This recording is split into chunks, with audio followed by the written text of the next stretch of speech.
Just before Illustrator came out, I had to come up with some demo files to show it off. And I saw some work being done by an artist by the name of Ron Chan in San Francisco, who did everything in an Illustrator-like fashion, but he did it with ink and pen and colored overlays.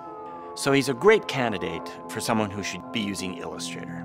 Basically, the whole project was just to produce this one piece of artwork of this nurse with a French curve. It was such a simple program at that time. It didn't have any undo commands, so anytime I made a mistake, the guy that was with Russell would come over and go into the code and erase the code and say, okay, you can start off again. We were just trying to get the thing to work. So we scan in this reference art and he does this illustration of this nurse, and there's big dots all over, so she looks like a Lichtenstein, print. If I only known about Adobe Illustrator, and there's a tear coming down her eye. January of '87, we came out with the first version of Illustrator. We're now a software company, and we have products like Adobe Illustrator. That has to be packaged, it has to be promoted. Because it was such a new kind of a product, I did a one-take video take and demoed the product. I'm John Warnock, president of Adobe Systems, and I'd like to welcome you today to view a tape that we've prepared about Adobe Illustrator. It addresses the professional illustration market, and it has a lot of capabilities that you won't find in other programs. I'd only been at Adobe for a few months, and Russell said, here, design the packaging for Illustrator. So I started thinking about classical art and the Renaissance, and I saw the painting of Botticelli's Venus, and I thought, that's the one.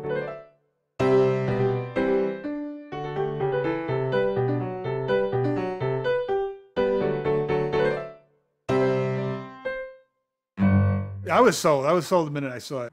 It was that ability to manipulate curves that really got me, because curves are very important, especially if you're designing type. Traditionally, I wanted that curve and I wanted to give it a little more curve. If it wasn't right, I had to white it out and start again. Whereas in Illustrator, I could just grab it and move it. I saw the potential for what I did in it. That's what got me excited about it. I started creating TV book covers at the Chronicle on the computer, on a Mac, using Illustrator. I started doing more and more complex things. It would always be crashing the rip of DPI. This is the one that crashed the rip. Back then, this was all fairly new stuff, and people were very resistant to the whole idea of going digital. This concept of a computer that could draw these shapes for you, we were introducing a whole new way of thinking. There were a lot of people that were very skeptical, so we did this video of me jumping out of an airplane as sort of the metaphor of here's how scary it is to go outside your comfort zone.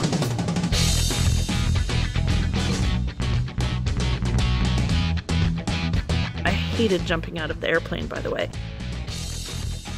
People loved it. I think because they could identify with it. Because for them to make that leap then, it was super scary.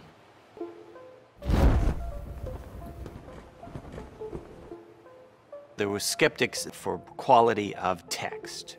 What was the precision of the line? I've used my rapidograph in years past, and I create this perfect line. And so here I come along, I'm trying to evangelize the process of using Adobe Illustrator. I search for some of the best designers out there, and I bring them to invitationals I'm putting on. We set up Adobe Illustrator, brought these skeptics into the room, and changed their whole lives. We called it influencing the influencers, and it was really, really effective. We had some amazing artists. David Hockney came. Key figures in publishing like Life and Time, New York Times. We introduced this technology to Time magazine, and boom!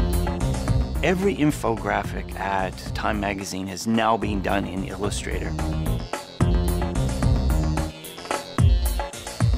All of the economics of publishing a magazine changed dramatically. And it was really Illustrator and PostScript and the printers and the Mac that started all of that. Multiple designs could be done in half the time, and production changed completely, so it was a revolution. It can only be equated to perhaps when Gutenberg came up with the printing press.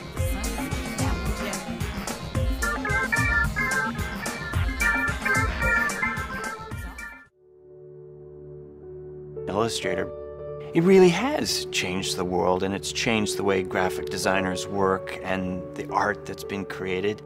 And it's absolutely precise and perfect and adjustable.